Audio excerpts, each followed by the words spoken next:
Joining me now are Dr. Heidi Haavik and Jerome Poupel to talk about a recent study that shows the neurological impact of certain aspects of chiropractic, their impact on pain, sleep, psychology, and wellness more broadly. Thanks for joining us today, Heidi. Oh, it's an absolute pleasure. What was unique about this study, and can you tell us particularly how you set it out, please? Right. Well, what was unique about this study, it was a randomized clinical trial, specifically looking at brain function. Also, because we have found in the past that we can change prefrontal cortex processing when we're adjusting spines with chiropractic care. But what's unique is, well, what kind of functions is that impacting? How's it changing our health? Right? That we hadn't looked at before. And it was a 4-week clinical trial. So a lot of the research that we've done in the past 20 years has been pre and post one adjustment session. So again, it was really new and novel that we were looking at 4 weeks of chiropractic care. You had two groups. You had a control belief that didn't experience the treatment. In this case, from Jerome, who is accompanying us today. Why was it important for this to take place over a period of time, and what was the significance of having a control group, and what number were you working with? So we wanted to have people that are randomized into a control group or an active group, because that's when you can find out what's actually changing. Sorry about my dog. We love him. That's when you find out what's really changing with the chiropractic care. So if for example, if you were just following one group that got the chiropractic care from Jerome, well, was it just a coincidence? You know, how do you know it was actually the care that was provided? So if you have the control group, then you know that the changes that take place in the chiropractic group only, that they're the real changes because of what he's doing, right? So we had about 50, how many people were doing 32 that? and 32. Yeah, so it's about 60 total, randomized into one group or the other. So one's randomized into the control group, which is really like a waiting group. So they wait, because he's only one person, so it could take some time before you can come in and get to see him. Whereas really they were our control group. So they were just we tested them before and afterwards, but they didn't know that was actually what we wanted from them, was the nothing, the period of nothing. They were being tested on nothingness. Yes. And so you could compare nothing to the impact of Jerome. I suppose it's necessary to get some clinical data on chiropractic more broadly, as it's regarded, generally speaking, with some skepticism, am I right in saying, by the medical establishment, and even some cynicism and derision. What were you able to provide with this study, albeit a limited one, that enables you to confront that skepticism? I think a lot of the enlightened people these days are well aware of how well chiropractic care can work, but the fact that it works the way it does, like the fact that a lot of people are aware that we can change and help people with back pain, neck pain, and headaches. That's quite well documented in the literature. No one's arguing with that. No, and actually it's fantastic when you think of the problems with opioid drugs, right? So there's a huge benefit to go and see the chiropractor first. But the fact that most people don't know how it works, or the fact that we're actually changing the person's brain, so the person's brain is better able to perceive what's going on in the body and the world around it, and therefore can control the whole system better. So what you're contesting is that chiropractic is not just mechanical or skeletal, but neurological. Yes. Oh. Yes, and I think fundamentally so, and I think that's why it takes a bit of time as well. So we found in quite a few of our studies, and quite a few of other people's studies as well, that the effects of chiropractic care, they kind of keep on going. So you have maybe just 6 weeks of chiropractic care in your study, and then you follow them over time, and they're just getting better and better. So you've changed something fundamental in their operating system, which is the brain, right? And that's when it gets exciting. We've talked about chiropractic now in a general way. Why in particular did you want to do this study with Jerome? Because I love getting to the best. I think if you're going to do the study, which is so expensive to do, you kind of want your best people to provide the care. But it's hard to get someone that's willing to do that, right? Because in a lot of studies, ideally you provide the care for free, and that's a lot of time out of practice. So that's basically donating a hell of a lot of your time and money to do research. But I wanted the best. I'd like to ask you, Jerome, why is it that you agreed to participate in this study, mate? Well, I actually had the vision of this study 7 years ago. So I thought about this 7 years ago, more or less, while I was doing racehorses in Ireland. And one day I saw a video of Heidi a film that you did on your research, and I love what I saw. So then you gave me the inspiration to try to meet you. And then from there, I thought, well, when I'm ready, I like to do a research of all the work I've done all those years, which is called neuroprocare work, and all the amazing people I learned from, all the scientists and doctors and healers and naturopaths and chiropractors and kinesiologists, all those people that I learned from. And I spent a long time putting it together. And I thought, if one day I were to teach it, or maybe, you know, of all the results I've discovered over the years with people, I thought it would be great to research it with someone that I think is amazing and would also be able to open the door to a new reality, a new reality show. So it was a vision, and then after all those years, we finally, after COVID, it could happen 2 years before that, but we had an issue with that, and maybe it was going to be in New Zealand, maybe it's going to be in Henley, and it turned out to be in Henley-on-Thames, which is perfect, and we did it last year, and I'm so happy that finally we're getting some data step by step, and it's finalized. So it was a vision with the right person, and it came at the right place at the right time. And it was a new experience for me to do research and to prepare and to take care of people. And obviously I had to be me. I had to do what I do. I had to use my clinical tools. And obviously, you know, there's a lot of equipment and technology involved, and time and effort. So it was a challenge, but I was exhausted. A lot of the work you do, Jerome, if I could say, seems pretty crazy, even when you're having the practice. You know, like that Jerome puts vials on you, gives kinesiological tests to you, makes you put on different coloured sunglasses for things. Even the fact that Jerome in his first answer has said that he treats racehorses is not like a normal thing to hear, as well as elite athletes and racing drivers. Jerome, can you tell me a little bit about what you mean when you say that you treat different levels, the physical plane, the mental plane? What are you talking about, Jerome? This doesn't sound like normal verifiable medicine where you can just say, you know, for example, take this tablet, it will have this impact, or have this injection, it will have that impact. Well, I think that, first of all, there are different levels of healing. And people have to understand there are, let's say, 5 levels of healing. And the 5 levels of healing are this concept where everybody has some truth, from medicine, orthomolecular biology, from chemistry, from herbal remedy, from supplements. This is the level 1, or this is surgery or chiropractic adjustment on the physical level. And the level 1 is the physical body, and we need to respect that temple. But the physical body is orchestrated by what we call the energy body, where it's all Tibetan and Chinese thinking of this, which is we bring the East and the West together, which is always a good thing. But basically, there's a lot of, you know, when you do MRI scan or PET scan, you're actually into the atoms and molecules. You're tapping into ECG, EEG, is electromagnetic frequency, and it's nothing to do with the physical world. And when you do many tests in medicine, you use tools on the physical level to analyze people, on level 2, I mean, on the energy body.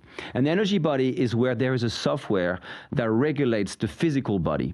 And that software has an electromagnetic switchboard on the body and switch and points. And many chiropractors and naturopaths in the 70s discovered those switches. And those switches are linked to the heart, the liver, the bone marrow, the spleen, and all those organs have a switchboard and a correlation to the spine, even though it's not spinal vertebrae as the physical reality, it's more like an electrical switch. And people have to look at it in a more of a software. And what happens there is that from infections to trauma to stress, the vagus nerve and the other nerves are affected, and sometimes only 2%, it could be 20%.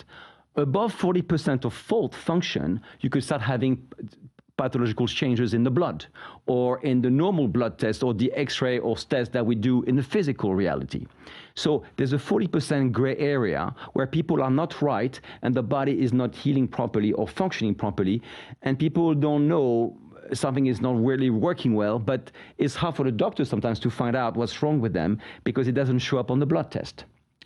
So, and then the level 3 of the level 3, which is the mental body, is where homeopathy or psychoneurobiology or different healing methods, where you're trying to remove post-traumatic stress, trauma of the biography of the people, where they have a conflictual emotional shock. And it's not just stress, so they have events in their life that have created a distortion in their biophoton, which is a science from Dr. Albert Fritz Pops, which was an amazing scientist, German scientist in the 80s. And there's low frequency of biophotons coming off your DNA, emitting light coming out of you. And that light has to be coherent and polarized in the laws of physics. And that light, which we talk about in spirituality or consciousness, has an effect as well on your physical body. So this mental field, is expressed through special light photons emission. And if you have a distortion of that light, there is a pathological change that will occur within you. Could be many years to come, but it could hit different organs. And sometimes the thyroid gland could be dysfunctional because there's a trauma of inhibition or feeling choked many years ago. But because there was a conflict, let's say it was someone that inhibits you, but someone that you loved. And so there are conflicts and no resolution to it, and you're taken by surprise. And those conflicts create a shock wave into that light emission, and those organs affecting the autonomic nervous system in level 2, and physiologically the spine, the body, maybe the blood test, the TSH, the T3, T4 hormones will show up in the blood test or not. This is the interreaction between the mental field and the physical body and the level 2. Now, Heidi, just listening to Jerome there, what Jerome talks about is beyond erudition and esotericism. It sometimes borders on the ineffable. In fact, if I'd not been personally treated by Jerome, and just to share somewhat more prosaically the reason that I work with Jerome and the reason I love Jerome, the beginning of there are now many, but the first reason was when Jerome treated my wife, my wife had a sort of a problem with her vertebrae, there was a spinal problem, and we went to a sort of a private hospital. She was going to have keyhole surgery to correct the vertebrae. We had the MRI, we saw the vertebrae, we had the surgery booked in. We have a mutual friend, Danny Harrison. He said, I'll go see my friend Jerome. So we go and see Jerome, and Jerome said, it's no, I treat you for 6 days for free. If it works, it works. If it doesn't work, you have the surgery, no problem. And then for the next 6 days, we went. By about the second or third day, my wife was all right. Now, at the point where we were obviously considering the surgery, Laura, my wife, wasn't able to carry our children. She was in bed. By the fifth day, she was fine. She never had a problem ever again since. She didn't have the surgery. Now, the reason I tell this very sort of in some ways ordinary, but also impressive story about Jerome's healing capacity is while Jerome is talking, he's talking about endocrinal medicine, neurology, he's talking about photons, he's talking about sort of a component of DNA being light. These are sort of quite complex, reified ideas even. So can you now, Heidi, tell me how you can place some empirical context around ideas that can sound, I think, if you're not open to them, quite difficult to take on board. Can you show us some slides, in fact, from your study together? Well, I think that's partly my role, right, to come in from the scientific perspective and explain some of the things that Jerome's able to do, because I've also seen what he's able to do, and I've heard stories of what he's able to do, and that's why I knew that he was a really good chiropractor to go in and see what can be done, what's possible, and then start breaking down, well, how is he managing to do this? And so I'm a neuroscientist, I'm a brain scientist, I've published many studies, and so what we have found before studying Jerome is that we do, when we're adjusting the spine, we are actually changing the way the brain is perceiving what's going on in the body and the world around you. So we know that because we've done lots of little studies, pre and post on the same day. Like, for example, your spine impacts how your brain interprets sound and visual information. Really? We've done studies on that. And when you adjust someone, it improves it. Sorry to interrupt you, Heidi. Yeah. The spine impacts how you receive sensory data. Not how you receive it, but how your brain interprets it. And so it's not sensory, it's neurological. Yeah. So it's because what's really fascinating in the last 20 years in neuroscience, in the research field, what we're understanding is what's most important is what the brain believes to be real. Wow. So what your brain believes is real is your reality. That's pretty interesting. Yeah. That's why people can experience the same episode, but they would walk away with two completely different experiences. Because we even know things like your memories and your past experiences, your future expectations will actually change how your brain interprets what's happening right in front of you. So it's really interesting, and I think that's potentially what he's doing. He's tapping into how the brain is perceiving what's going on. And if the brain is aware of what's going on, the brain heals itself. We also know that, from science. For all of us, anyone who cuts the finger gets better. Yeah. No one told it to. It's an automatic process. This idea of perception, can you show me, like when we did that thing before, you showed those perception things and stuff like that, Looking at these two circles, right? Very obvious that the pink one's much larger than the purple one. But it's actually not the case, because our brains don't just see shapes as shapes, they see shapes compared to the shapes around them. So you see that pink circle is larger than the purple one. Do you guys at home, are you seeing them as different sizes? Are you saying that the pink one's bigger than the purple one? Let me know in the chat, let me know in the comments. Whereas in fact, you take away the surrounding circles, and I can even bring them beside each other and actually pop a line above and below. They are identical.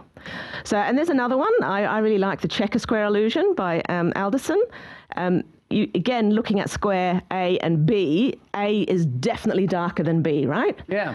But it's definitely. not. It's not B's the case. light grey, A's dark grey. No. I challenge you. No. You take away the surrounding information. Square A and B are identical. So the same. Now I still see A as being above B when it's in a two-dimensional space. But not darker. Right? No, so reality is taking place, reality is interpretive rather than objective. Yeah. Your brain interprets those the same exact shade of grey, but it's telling you that A is darker than B because B's in the shadow of the green cylinder. Amazing. Yeah. How do you apply these illusory and sensory techniques to the interpretation of the work with Jerome? So what I think Jerome is doing, because of all the last 20 years of studies, we know that the spine impacts how the brain perceives, right? We know that. And so, now what I wanted to know when Jerome provides care for 4 weeks is, because we knew we changed the prefrontal cortex has got some quite amazing different things that it does. It's like the conductor of the brain. So it's kind of like a multimodal integrator. It's sort of picking up on everything that's going on. It's the seat of your intelligence, but it's also involved in your sleep. It helps turn on your parasympathetic nervous system, which is that healing, digesting, resting part of your nervous system. It's involved with your autonomic nervous system, your neuroendocrine system, so your hormones. So we knew we'd change that part, but I didn't know which of these functions are we changing. Mental health, all of mental health is connected to the prefrontal cortex. May I ask, Heidi, do we know from an evolutionary perspective at what point in human evolution these parts of the brain, evolve or come online? Yeah, no, it's the last thing in evolution. Yeah, because the brainstem is the first, and then the limbic system is the second, which is that fight, flight, amygdala, and then the prefrontal cortex is the last evolutionary part. But when in evolution, I don't know. I see. Just the Middle Ages? No, I'm kidding. This morning, man, come online. Yeah. So can you talk us through some of what this means, and then we'll just focus on what you learned from your studies with Jerome that you're happy to share? Well, why I got so excited about it, when we first discovered this, we were in a little hospital in Denmark, actually, with my research team at the New Zealand College of Chiropractic, and the postdoc that was there. So we weren't touching that data, because you've got to make sure it gets validated by other people.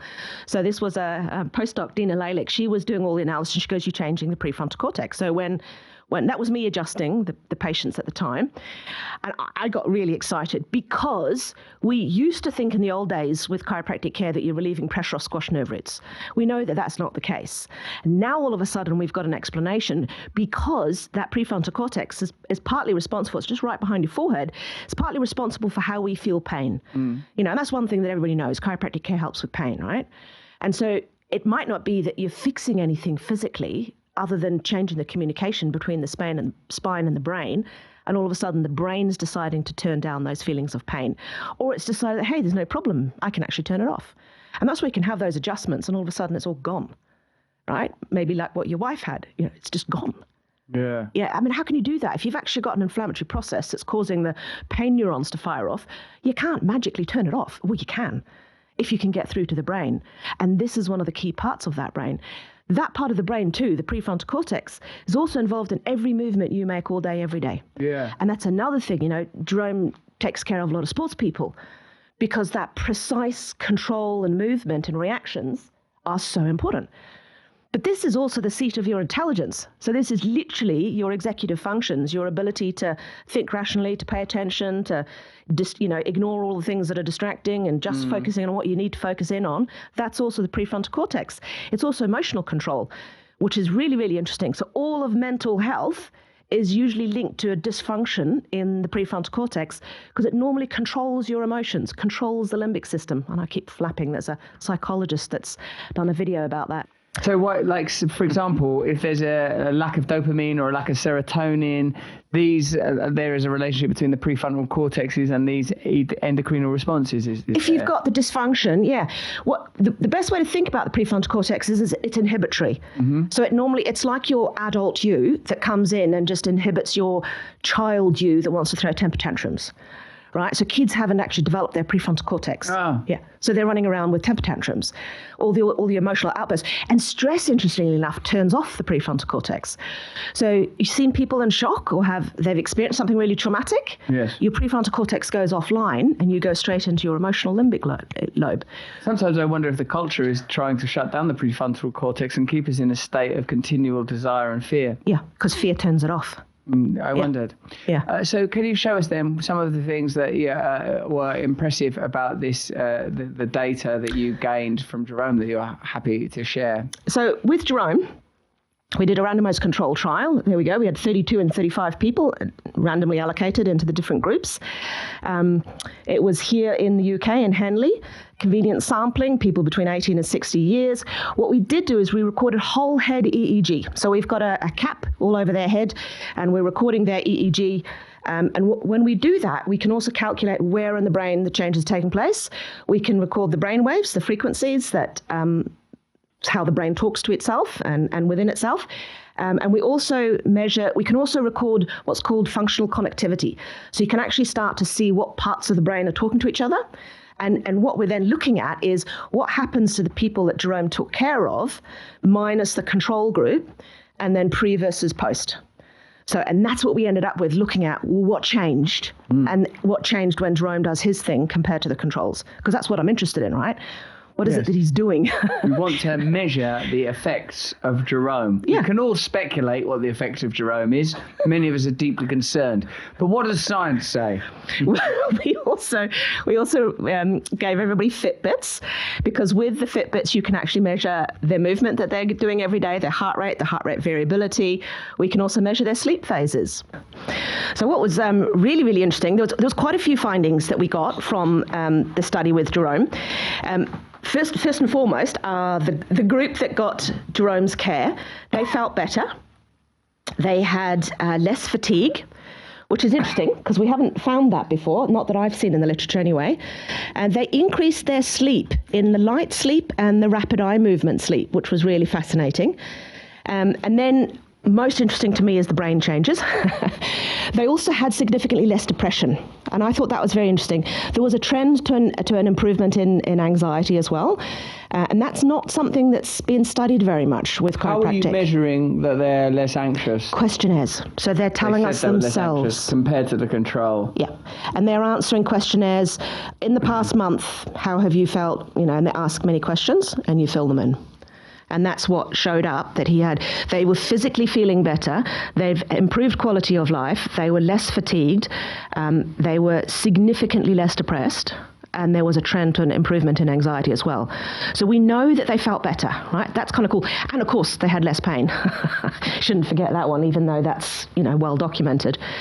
But then what's fascinating is there was a significant decrease in the theta band. And you know how the brain has different frequencies, different brain waves? Some are very slow. Theta, gamma, delta. Alpha, delta. Yeah. See? Brilliant. And the delta's the deep sleep, but the theta is like the light relaxation. And that was a significantly decrease. So I'm suspecting that means that they were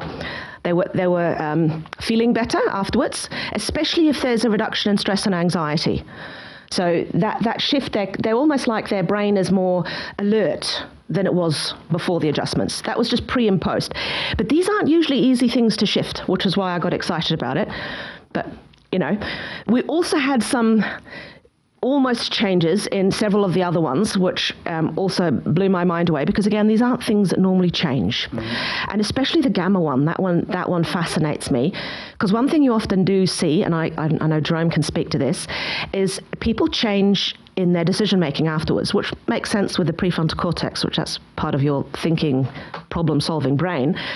But this would even indicate if he's increasing gamma, it's almost like you're heightening their creativity and their insight.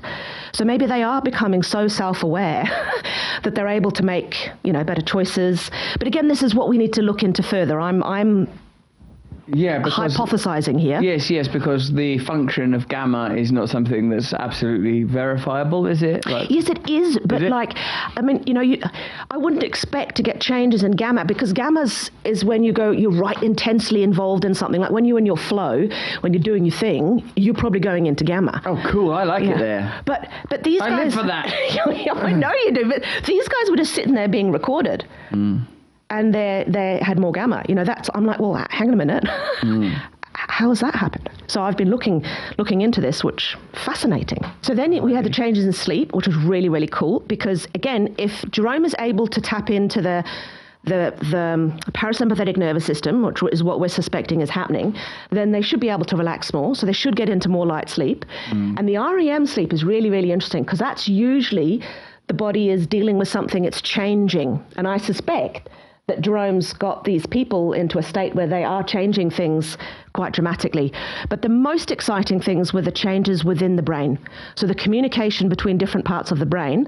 This particular study shows that in the precuneus and the lateral orbital frontal cortex, I know big words, but between these two particular parts of the brain, it's usually quite heightened in people that have depression, because it's that self-judgment part of the brain where you're ruminating on, oh my God, I was so terrible today, I did this so bad. And that ruminating on self, it's heightened. And Jerome, after the first adjustment, has changed that in the opposite direction. He's decreased the connection. Decrease the functional connectivity. So there's between these two. There's observably less networked connections between these two sites within the brain. Yeah.